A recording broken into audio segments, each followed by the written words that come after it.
Hello? Hello? Can you hear me? Can you hear me?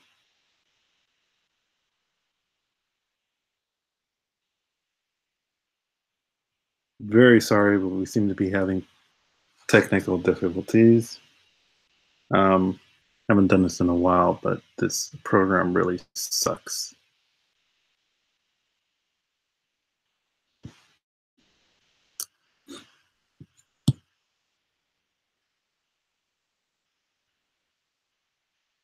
I can figure this out. Screen share again.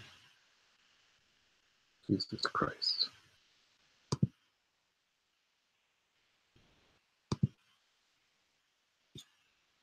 Why is it doing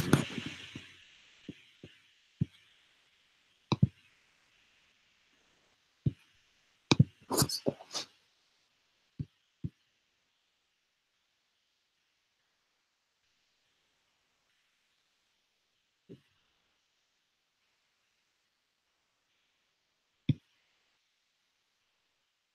See if I do this quickly, if it'll work.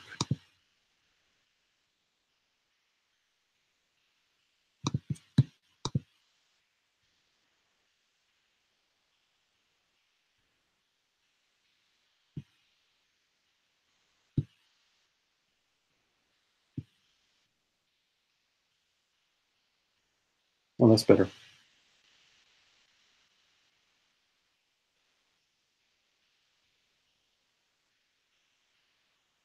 The work in progress.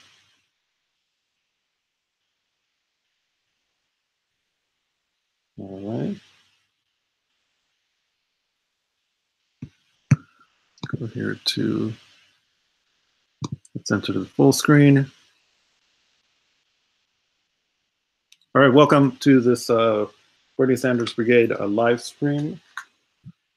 I decided to do this live stream to basically talk about the elections, midterm elections of 2018, and to take a look at some of the results and to analyze them.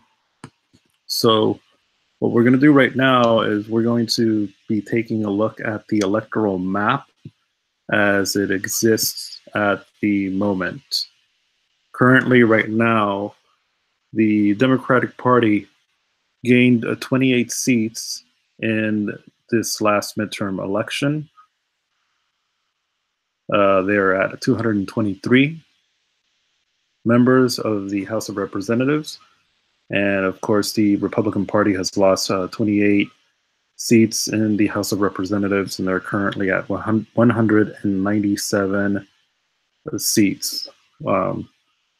This would basically make it a total of 520 seats that have been declared at the moment. This is what the electoral map currently looks like. Again, this is the United States House of Representatives map district by district. One of the things that you'll notice from this map is the entire swath of red. By the way, red represents the districts that the Republican Party won in this election. A lot of these areas, of course, only have like one congressional seat. So, for instance, in the state of Montana, there's only one, they only have one representative. And the same is true in states like North Dakota, South Dakota. There's only one representative in the entire state. In the state of Nebraska, they have appears to be 3 districts. District 1, which was won by a Republican, District 2, and District 3. And if you notice that all 3 districts in Nebraska were won by a Republican incumbent. And if you can see right there that, for instance, in Nebraska District number 3, Adrian Smith was declared the winner with 76% of the popular vote. and he happened to be the incumbent. He happened to basically run for re-election, and he was unanimously re-elected in this last election. So a lot of these areas that you see that are red, compared to states like California, for instance, or New York, or even Texas, don't have really a lot of people living there, comparing when you compare them to these big states like California, Texas, New York, and Pennsylvania. However, it does, you have to point out here that the Republican Party is really winning a lot of these districts in the Midwest, and of course in the South and the Deep South. So that's one of the things that you notice from this map, looking at the outcome of the 2018 midterm elections. The popular vote, Democrats won 51,533,576 votes, with the Republican Party scoring over 47 million popular votes. Now, the popular vote is not an indicator that a political party will take control of the United States House of Representatives. And the reason that is due to districting. And what's districting? Well, every 10 years, the United States does what's called a census. And our next census will be held in 2020.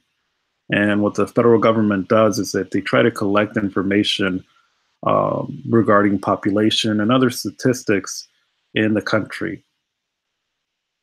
So every state is actually allocated a number of districts depending on the number of population that that state has. So, for example, currently right now, California has 53 districts. They have the most because this is the state that has the highest population in the country. So what happens is that each state gets basically a number allocated, and when you take all 50 states in the US, including Alaska and Hawaii, of course, it comes out to the number 437.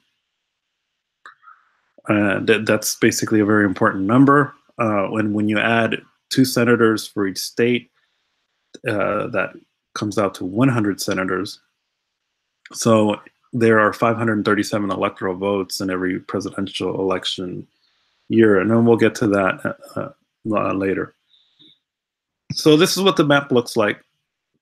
And if you look at, notice that in the South, there's very few areas that are blue, just some districts that are sporadically, the Democrats basically picked up in this election. And I don't know why that happened right now. Okay. So that's basically it right there for the United States House of Representatives. Over on the Senate, the Democratic Party at the moment actually lost 2 seats, a net loss of 2 seats.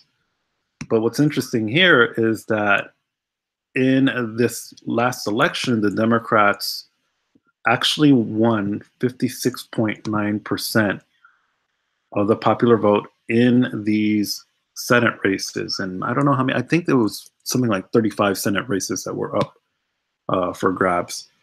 Every 2 years, about 33 or 34 senators are up for re-election. They rotate because it's a 6-year term, and they have what they call a class each 2 years.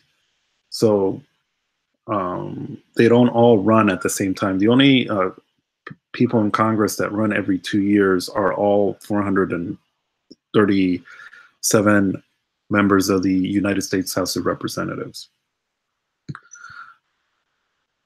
So, and if you look here, the Republican Party won 41% of the popular vote, yet they picked up gained 2 seats. And the reason that occurred was because the Democratic Party, if you look here in the state of Indiana, Joe Donnelly was the incumbent. Well, Mike Braun defeated Joe Donnelly by 51.6% of the vote. So that seat basically was picked up by the Republicans. And over in the state of Missouri, Joel Hawley defeated the incumbent Claire McCaskill with 51% of 51.5% of the vote. So these were basically very they barely won the majority with a little bit over 50% of the vote. Over in North Dakota, Kevin Kramer defeated Heidi Heitkamp with 55.4% of the vote. Over in the state of Arizona, that race has not been declared at the moment, with 99% of the precincts reporting. Martha McSally, the Republican, is so far leading with 49.4% to the Democrat Kirsten Sinema, 48.4% of the popular vote. And if you look there, what's interesting there is that the Green Party candidate Angela Green actually won 2.2% of the vote. So those 38,000 votes actually did probably make a difference. And again, focusing on the Green Party is not necessarily an indicator. If the Green Party decided not to run a candidate, you can't assume that all 38,000 of those voters would vote for the Democratic Party candidate.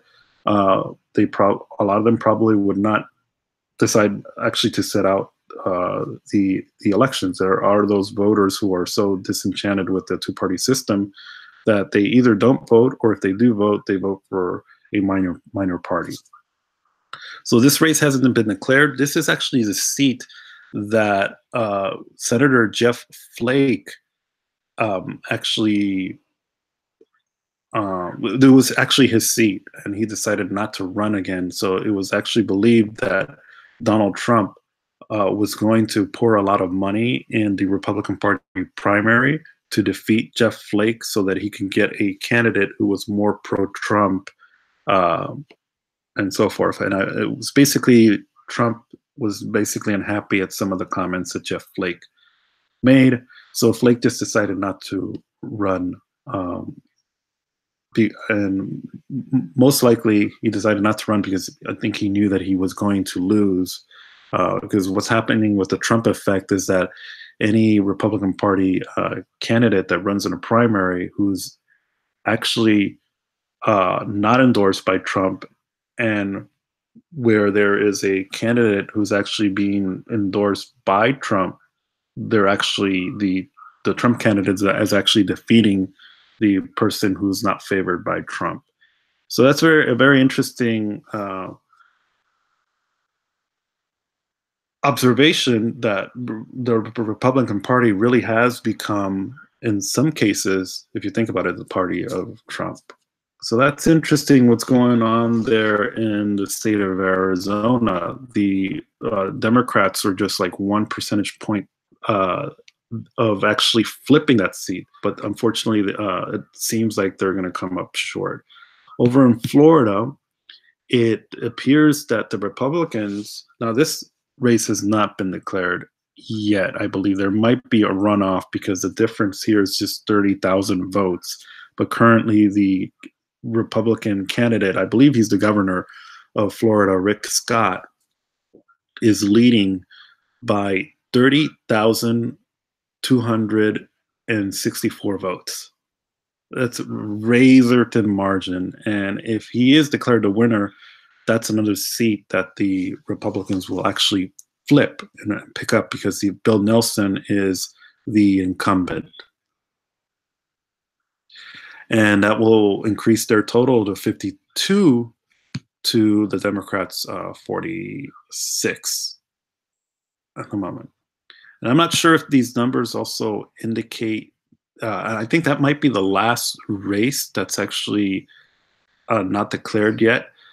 There are 46 declared Democrats, but there are actually 2 independents, like Bernie Sanders, who won with 67%. He was reelected.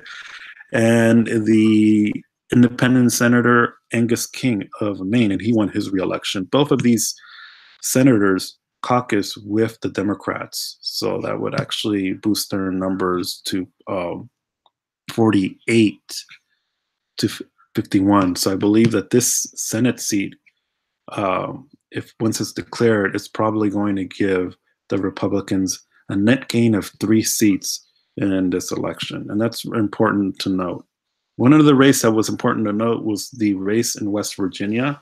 Joe Manchin. Joe Manchin's considered a centrist Democrat. He actually voted to confirm the Trump Supreme Court nominee,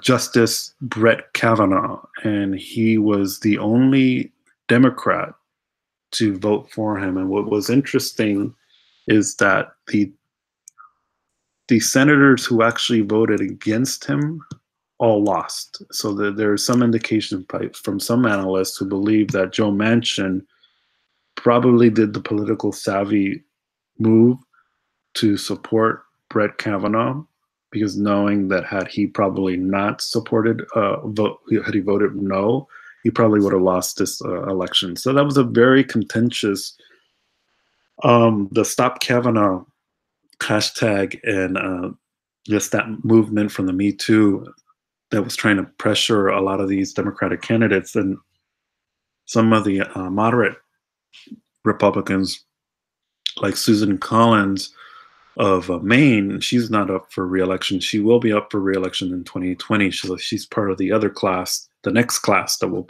of 33 plus senators that are going to come up for re-election. So those groups did try to pressure those centrist Republicans like Susan Collins. And since she decided to vote for Brett Kavanaugh, there's actually a group that actually I think is doing some type of GoFundMe or crowd pack. I don't recall, but they're actually trying to raise money to provide it to her opponent so that she will basically lose her re-election in 2020. Okay, so I guess we're getting away from what we're supposed to be looking at is these U.S. House of Representative races and the U.S. Senate races. So currently, just to recap, Democrats so far have picked up 28 seats in the House. They'll probably pick up a couple more. There are a couple of other races, I believe, that have not been called. So there's this race here in California's District 25. So I think that the check marks there indicate who's already been declared the winner. And if you look at that race right now, the Democrat is ahead 51.3%. And the reason they don't declare them, the margin, the difference between the candidates is so slim that they might either call for a recount in some of these races. So if the Democrat there is declared the winner, and by the way, in that seat, California District 25, it's actually held right now by a Republican incumbent. So the Democrats will actually, if Katie Hill is declared the winner, the Democrats will have flipped California District 25. So that would give them a net gain, just after that race alone, that would give them a net gain of 29. If you look at over here in Utah, this has not been declared yet. You see that there's no check mark yet. The Democrat is beating the Republican incumbent 51.3 to 48.7. So that seat will give the Democrats another pickup. It's going to increase their net gain to 30. Okay, and here's another seat in Washington's District 8. And this again is probably also going to, the Democrats are going to pick up this seat as well. So it looks like that the Democrats, and here's another one, the New York District 22, it's held by a Republican incumbent right now, and the Democrat is barely winning by 50.3%. So it's depending on what the laws are in that state or local district. I think it's a state law. Depending on their state election laws, if they, because every state has different rules, and the U.S. Constitution doesn't have a uniform federal election rules. They basically leave it up to the states to conduct their own elections. So there are some states that basically have laws that say if the race is this close by this much, there's an automatic recount. Okay. And the amount, or it basically depends on what each state decides it is. Then there are other states that don't have an automatic recount. And I was reading something that the state of Wisconsin, where it's actually currently held by let's see here, this is supposed to be the gubernatorial map right over here. Over in Wisconsin, Scott Walker, this governor's race has been flipped, and there was some type of law I read that was passed in the state that will actually prevent him from requesting a recount. So there will not be a recount in the state of Wisconsin. With that note, looking at the U.S. governor's election results, the Democrats actually did much better in these governor's races. They actually picked up a net gain of 7 seats, and with a 49.2% of the popular vote to the Republicans' 48.4%. And so far, Republicans have lost 6 seats. Now, it says 6 because the state of Georgia, currently right now, Brian Kemp is actually winning by 50.3% to Stacey Abrams' 48.7%, and that race has not been called because it's just a 63,000 vote difference, and Stacey Abrams is not conceded yet, and we don't know what's going to happen there. Actually, Brian Kemp right now is currently the Secretary of State of the state of Georgia, and there are accusations of voter suppression. There are allegations that a lot of the precincts that were predominantly minority precincts, that a lot of the vote machines were actually not working. In some precincts I read something that they only had like 3 voting machines that were actually working. And in some cases, some of the vote machines, the power was actually, the voting machines were actually not working, and it was happening in mostly predominantly predominantly African-American precincts. So that's the controversy there in the state of Georgia at the moment. Voter suppression has been a problem in states like Georgia and Florida, even dating back recently to the 2000 elections. So that's basically the recap right there. The Democrats have basically gained 7 seats in the governor's races. So currently the Republicans have control of 26 state houses, with the Democrats controlling 23, which was much better because I think before this election, Republicans had 33. And it looks like the Democrats are probably going to get a net gain of 6. Race here in Georgia is going to be called for Brian Kemp. So, and if you look at the governor's races, the Democrats actually really performed very well. Now, with that being said, how does this midterm election in 2018 compare to previous midterm elections where the president's party actually either performed well or did not perform well? So we're going to be taking a look right now at some of the results in the previous midterm elections to kind of get a comparison of how the other party did against the Democratic president, or the president who happened to be the Democrat who was holding office. So we're going to take a look here at the previous midterm election, the first midterm election that the previous president, Barack Obama, had. And this, if we recall, Barack Obama was elected in the presidential election of 2008. The first midterm elections, which are considered a mandate for every sitting president, for Barack Obama. In Barack Obama's case, it was held in 2 years later in 2010. Barack Obama had control of the House and the Senate. Before, if you look at this map here, it says before the election, he actually had 255 Democrats in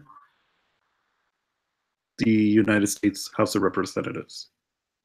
At the conclusion of the 2010 midterm elections, the Republican Party actually gained 63 seats. So they needed 39 seats to take control of the United States House of Representatives. So before this election, they had about roughly 179 seats, the Republicans, and then they increased their lead to 242. And the Democrats lost 63. And this is what the map looked like, the electoral map in the House looked like in that year. So if you take a comparison of the election that just happened in 2018, where the Democrats actually only needed 23 seats, and they looks like so far they picked up 28. Even if the Democrats pick up those seats that I mentioned earlier, so it's going to probably increase their net gain to 30 something. So let's say they got 30 seats or 31 or even 33. Comparing that to the 2010 results, actually the Republicans actually fared 2 times better than how the Democrats performed in this last midterm election. So the initial predictions of a blue wave actually did not occur, because really this if you think about it, this election in 2010, this was a red wave. Okay. And they don't, unfortunately here, they don't have the number of the popular vote, which would really make it interesting, because we can really compare how many people actually voted to this last election. And I believe that in this midterm election, I read something that about 39 or close to 40% of the people actually turned out to vote, which was much higher than in the last midterm, which was 2014. So usually in midterm elections, what happens is that most registered voters don't actually turn out to vote. And that actually gives the advantage to more conservative voters, especially, and that gives the advantage to the Republican Party, who actually has more conservative voters. So people who are older, over 40 years old or 50, 60 years old, they tend to go out and vote. And the more affluent that you are, you tend to actually vote in almost every election. The younger you are, the less money that you actually earn for a living, the less likely you're actually to turn out to vote in, especially midterm elections. One good thing about this last election is that it looks like a lot of people did turn out to vote. Still not a majority of the people, but compared to previous midterm elections, it was a lot better. So usually when people turn out to vote, it actually gives the Democrats the advantage. Fortunately, in this case, in the House, we did not really see, this is not really a blue wave at all. But if you just take a look at the last midterm election, the first midterm of Obama. Now, let's see here. Over in the Senate in 2010, if you take a look here, the Republicans actually picked up 5 seats. I'm sorry. Yeah, they actually picked up 5 seats. They needed 10 seats for control. And the Democrats actually lost 6 seats. So they had a negative 6. Before the election, the Democrats had 59 seats. So then they went down to 53. Okay. And again, looking at just comparing and contrasting that result. So the Republican Party in 2010, they were the opposition party. The opposition party gained 5 seats. In this last election, the opposition party lost at least 2 seats, and probably it's going to be 3. So, but yet they got the highest amount of popular vote. So again, if you take a look at the results, comparing them to the 2010 election, this is really a mixed result. Yes, the Democrats did well in the House, but in the Senate they fared very poorly. Now, we have to remember also that in this last election, there were actually more Democrats that were up for re-election. So it was actually hard for it was an uphill battle for Democrats to actually regain control of the Senate, because the majority of these 33 or 35 people who were up for re-election were actually Democrats. So that actually gave the advantage to the Republicans in this election. However, a state like Florida is considered a swing state, and the fact that the Democrats, it appears at the moment that the Democrats in the Senate races and in the gubernatorial races did not win is really a warning sign of what might lie ahead. Because if this is the case, Florida is is one of the key swing states. That's the state that gave basically the election to President George W. Bush in 2000, and that basically made the difference when the Supreme Court in Bush v. Gore actually ruled in favor of Bush in that Supreme Court decision, giving Bush all of the electoral votes in the state of Florida. And Bush won, I think, the state of Florida by something like 500 votes. It was a very small margin. It was something like 200 or 500 of votes.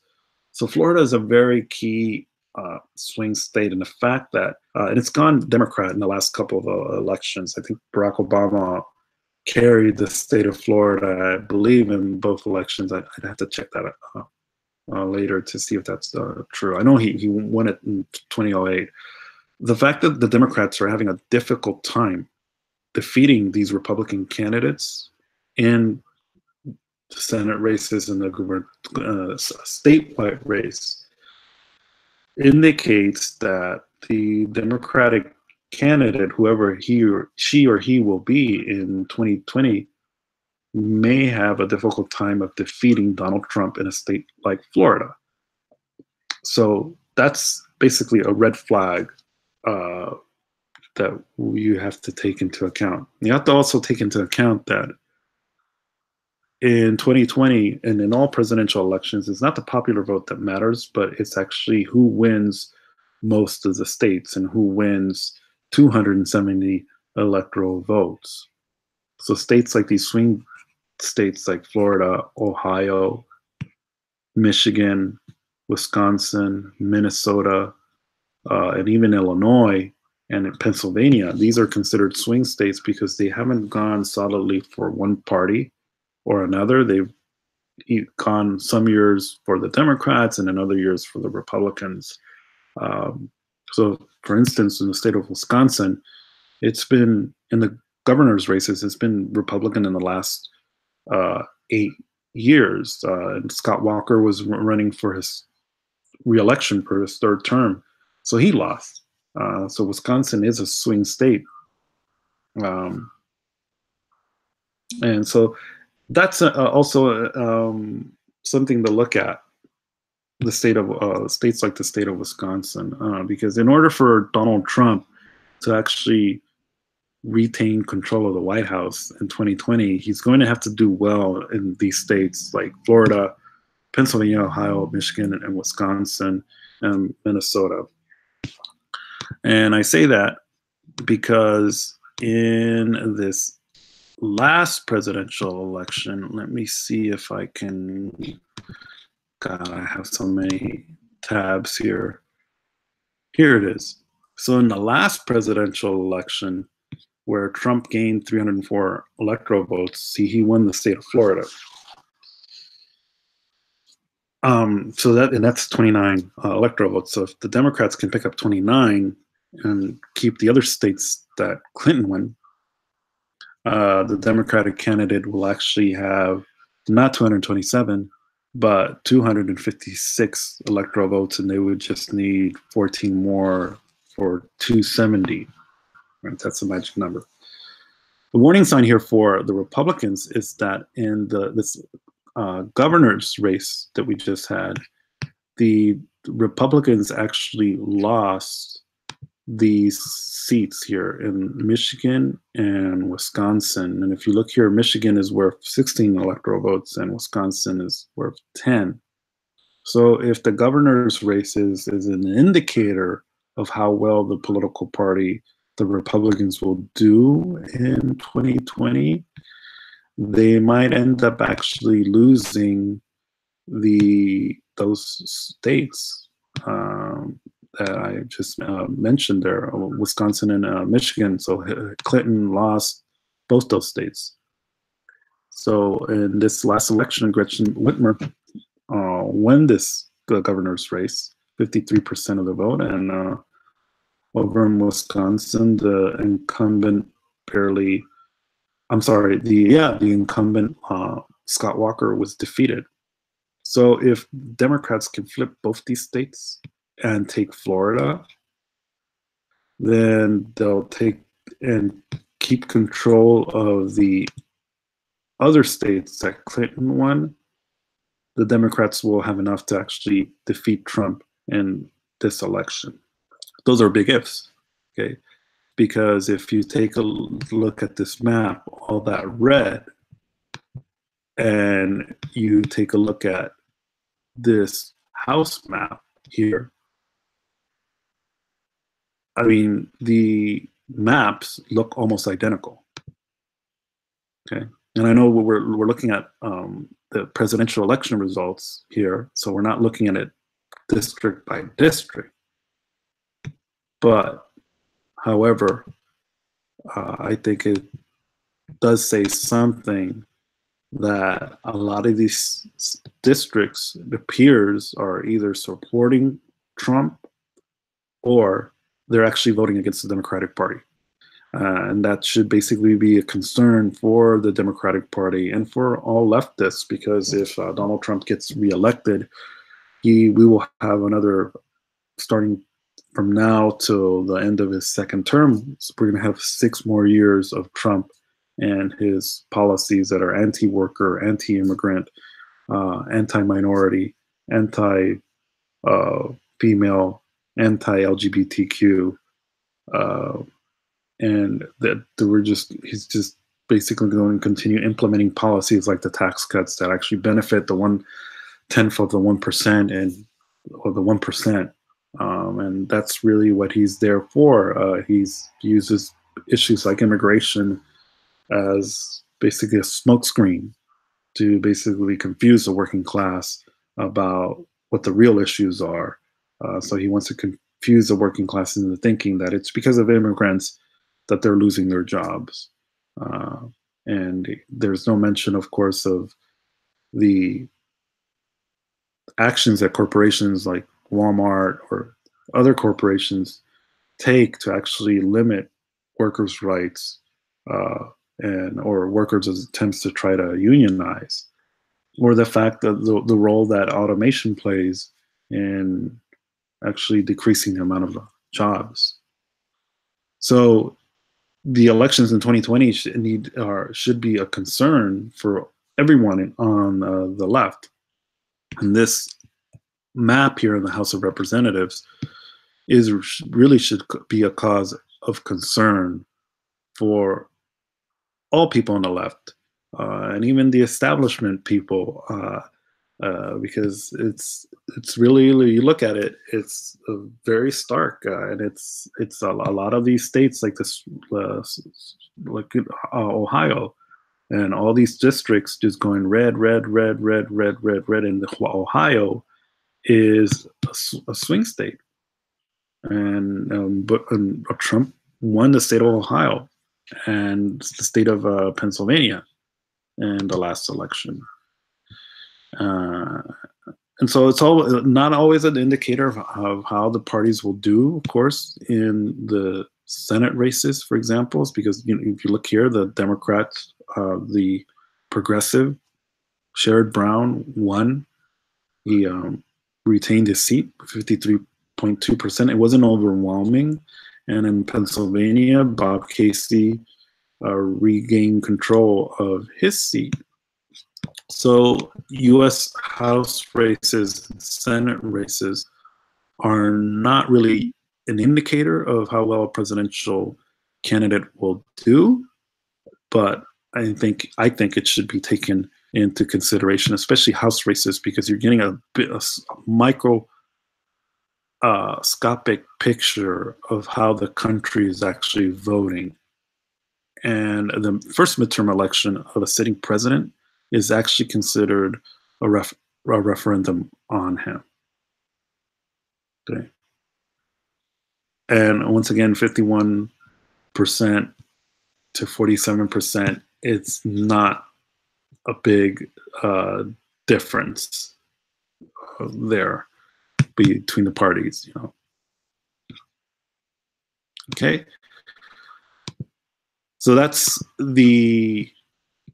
those elections. And again, when we're comparing them from previous midterms, you look at the governor's races on the last midterm election, Obama's first midterm, Democrats actually lost. The party in power lost 6 seats, and the party in the opposition won 6. So in this case, the Democrats actually did as well as Republicans performed in the 2010 election. So they actually, the governor's races were actually better, were almost identical results to what the Republicans performed in the election of 2010. So in the House, yes, the Democrats, comparing this midterm to the 2010, did okay, but not as well as Republicans performed. They did poorly in the Senate, but they performed just as well as Republicans did in the governor's races.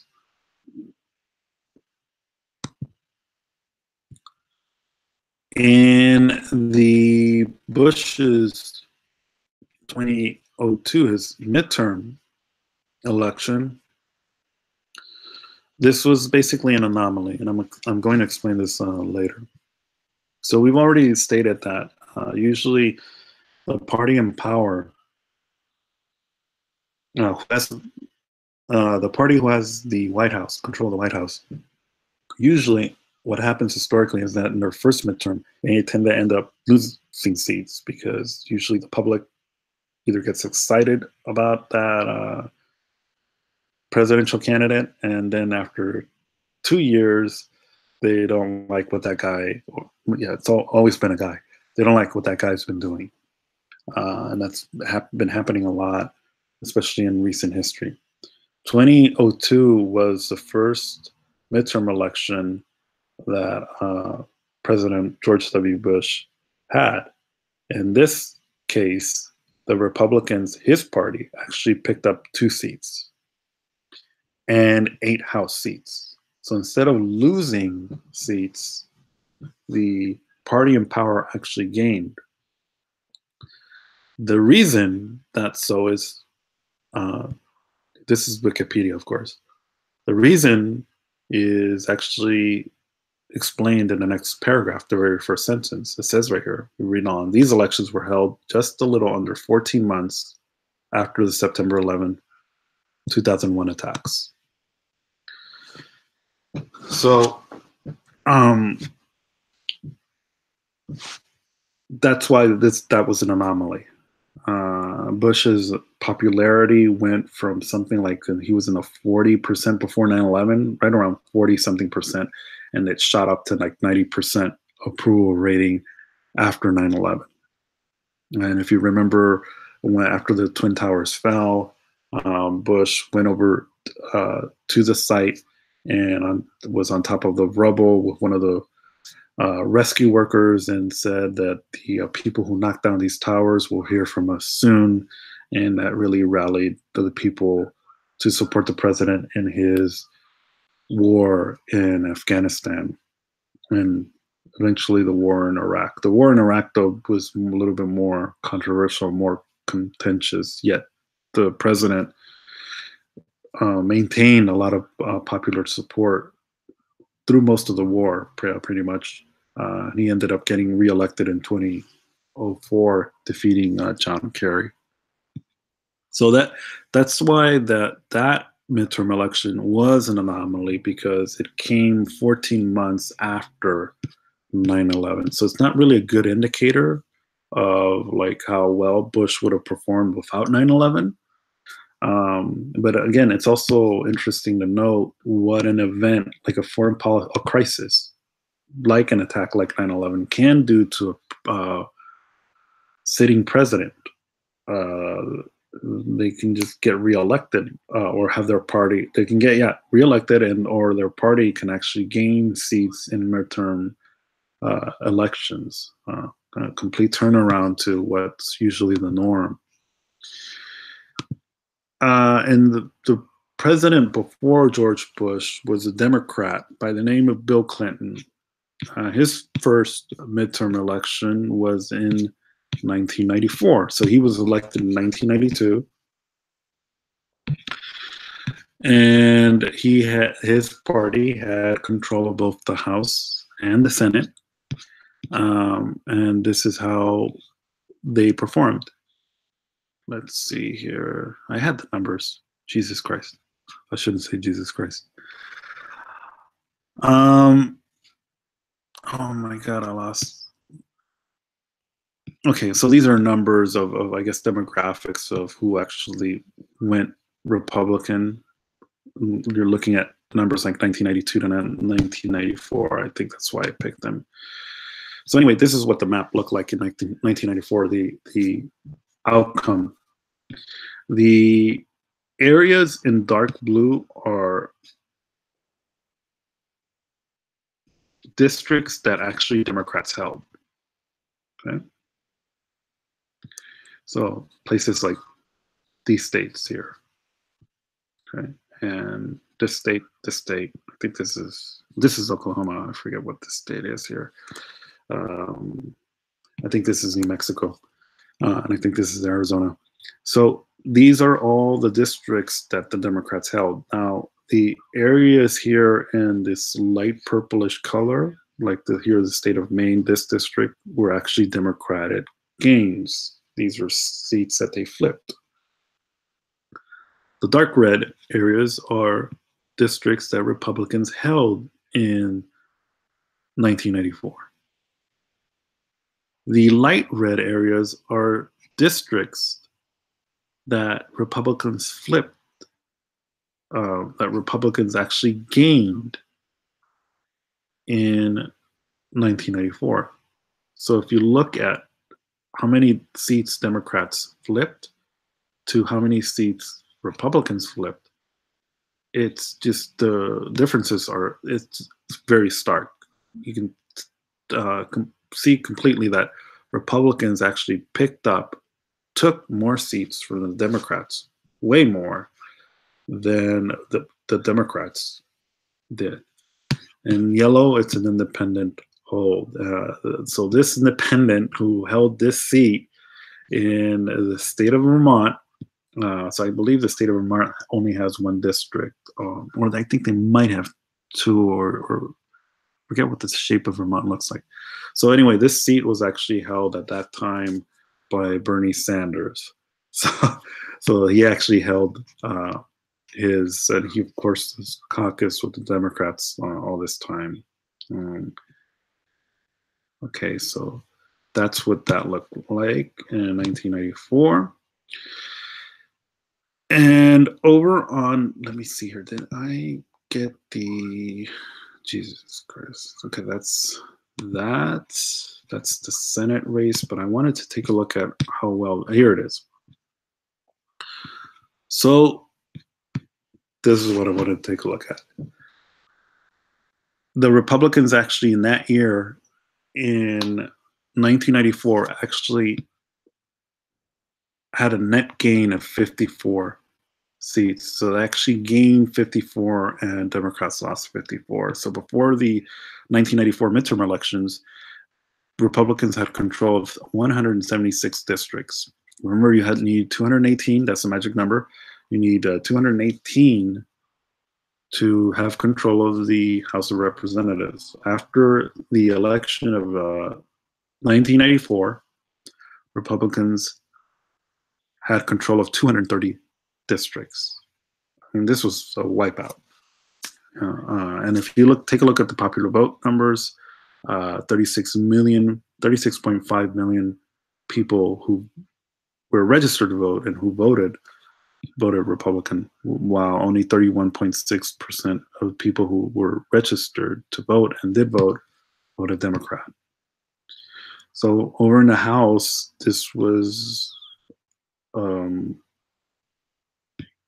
really excruciating defeat for Democrats. It was so bad that the Democrats actually lost Tom Foley. Well, they didn't. Well, yeah, they lost him. But Tom Foley was actually the Speaker of the House at the time, and it was the election results in 1994 was so embarrassing that the leader of the Democratic Party in the House actually lost his re-election. So he was from Washington's 5th district, and Tom Foley lost that seat.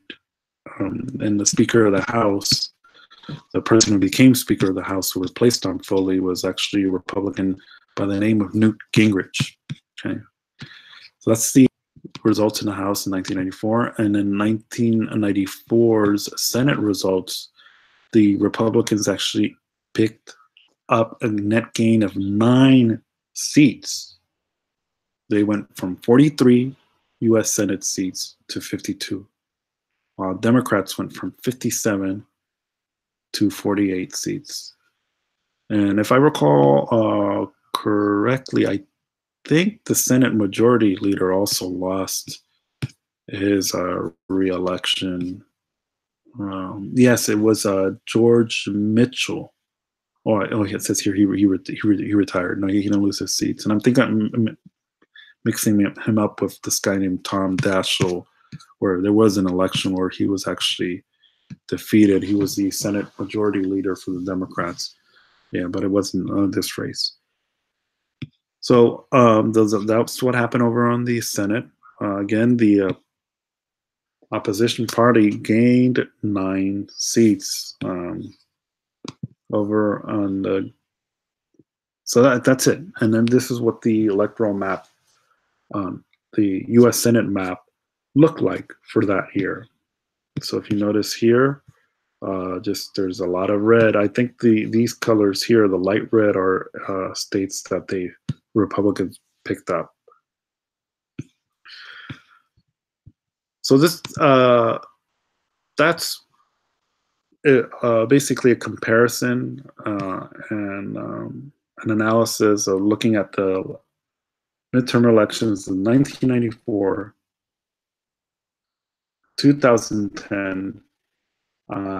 So any casual observer who knows that information would have to assume that the Democrats actually did not perform as well as Republicans did in the House, and then in the Senate they performed much more poorly than Republicans performed in previous midterm elections like 1994 and 2010. And if we recall, 2002 was an anomaly because it happened after 9/11, so that's not really a good indicator of how well Democrats should have done at all. Okay, so that's basically what I wanted to take a look at, just comparing the last midterm elections and what I think might happen in 2020. So based on all of this information, I think that there's a very strong possibility that Donald Trump might get reelected president in 2020. Just looking at how well Democrats, or how poorly in some cases, they perform. So in order for the Democrats to retake control of the White House, they had to win in the swing districts that went red in this last election. So even a state like Indiana, where Democrats had control in the Senate, that's a state. How well did Trump have that? Yeah, he has that. And so that's a state that Trump might keep control of in 2020, because they've just won that Senate race. And over in the House, they pretty much, with the exception, I believe, of District 7, they've pretty much won most of the other surrounding districts in the state of Indiana. So I think that that's the only district that actually Democrats have won in the state of Indiana. So the Indiana might stay red in 2020. And if you look at Illinois, this should really concern Democrats, because a lot of these districts in these have gone red.